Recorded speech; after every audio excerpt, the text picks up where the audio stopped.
Selamat berjumpa kembali dengan saya, Frater Don Camilo Taurut Ubun.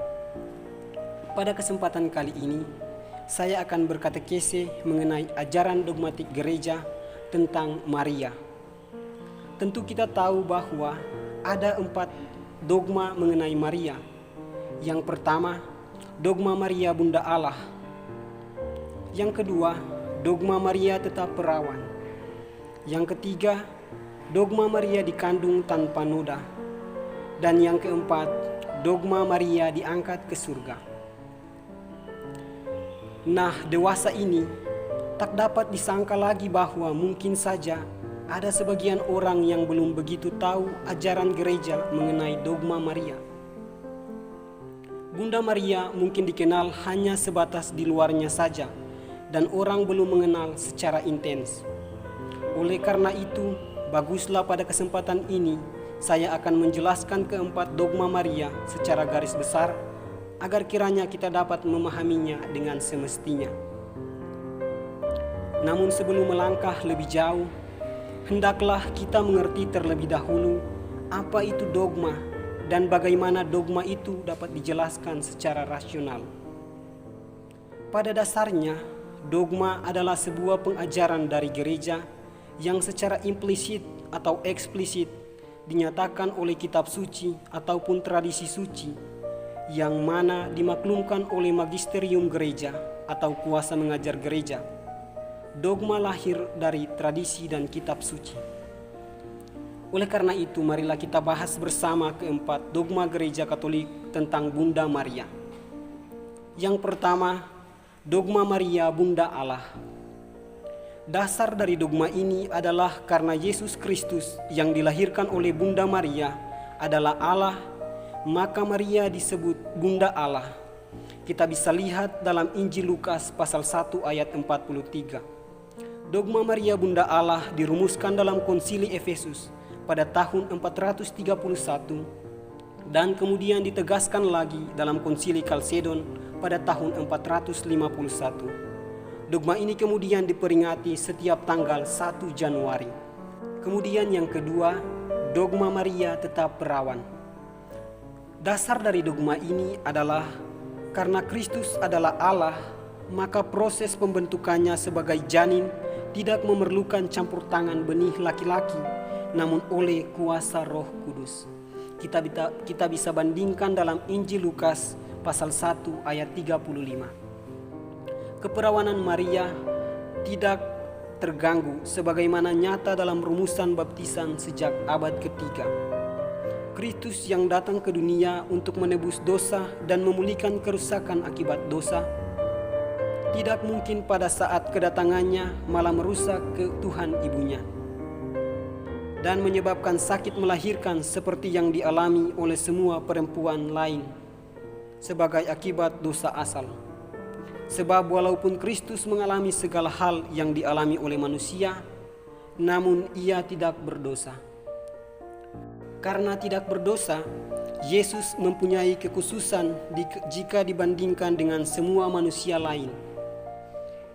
Ini nampak sejak saat ia mengambil rupa manusia dalam rahim Bunda Maria saat kelahirannya dan setelah kelahirannya.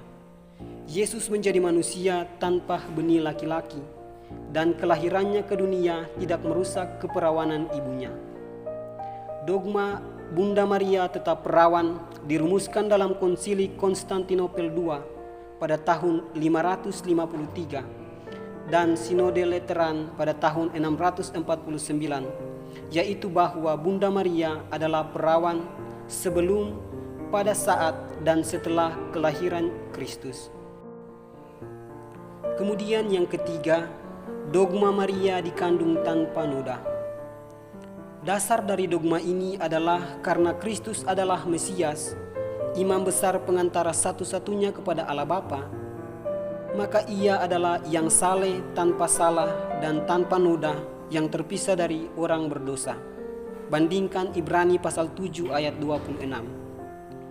Keterpisahan Kristus secara total dengan dosa mensyaratkan kekudusan ibunya juga, sebab penjelmaannya sebagai manusia mengambil tempat di tubuh ibunya dan karena itu melibatkan tubuh ibunya. Dengan demikian, ibu yang mengandung Kristus pun harus terpisah sama sekali dari dosa, tanpa dosa, sebab Kristus yang dikandungnya adalah Allah yang tidak berdosa. Sejak kapan Maria dijadikan Allah tanpa noda? Karena kehidupan manusia dimulai sejak terbentuk dalam rahim ibu, maka Bunda Maria dikuduskan Allah sejak ia terbentuk di dalam kandungan ibunya. Bunda Maria dikuduskan, yaitu dibebaskan dari noda dosa, sebab ia dipersiapkan Allah untuk mengandung dan melahirkan putranya yang kudus dan tak berdosa. Jadi kekudusan Bunda Maria sesungguhnya merupakan karunia Allah yang diberikan kepadanya demi tugas istimewanya sebagai bunda bagi Sang Putra Allah. Dogma Maria dikandung tanpa noda dikeluarkan oleh Paus Pius ke-9 dalam Konstitusi Apostolik Ineffabilis Deus pada tanggal 8 Desember 1854. Kemudian yang keempat, dogma Maria diangkat ke surga. Dasar dari dogma ini adalah karena Bunda Maria tidak terkena noda dosa asal dan karenanya juga tidak berdosa sepanjang hidupnya, maka ia menjadi yang pertama dari seluruh orang beriman yang menerima penggenapan janji Kristus akan mahkota kehidupan abadi. Bunda Maria telah membuktikan iman dan kesetiaannya sampai akhir hidupnya, maka ia beroleh penggenapan janji Tuhan itu. Dogma Maria diangkat ke surga ini dinyatakan oleh Paus Pius ke-12 pada tanggal 1 November 1950 dalam surat ensikliknya Munificentissimus Deus, yang menyatakan bahwa Maria Bunda Allah yang tak bernoda dan Bunda Allah yang tetap perawan setelah selesai hidupnya di dunia diangkat tubuh dan jiwanya ke dalam kemuliaan surgawi. Jadi sesungguhnya dogma tentang Bunda Maria diangkat ke surga bukan semata-mata hanya untuk menghormati Bunda Maria, tetapi juga untuk mengingat akan pengharapan kita sebagai umat beriman, yaitu bahwa jika kita setia beriman sampai akhir seperti Bunda Maria, kita pun akan diangkat ke surga, tubuh dan jiwa, dan memperoleh mahkota kehidupan. Kaitan keempat dogma tentang Bunda Maria dapat diringkas sebagai berikut. Sebagai Bunda Allah, Maria dikuduskan Allah untuk mengambil peran istimewa dalam keseluruhan rencana keselamatannya.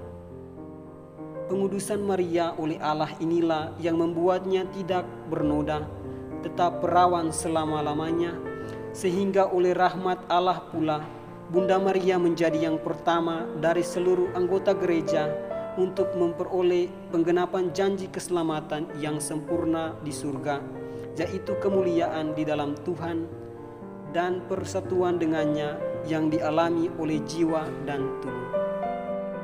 Saudara-saudara yang terkasih, demikian katekesi singkat dari saya. Semoga kiranya katekesi ini turut membantu kita untuk menghayati peran Bunda Maria dalam kehidupan kita setiap hari. Semoga Tuhan memberkati kita sekalian.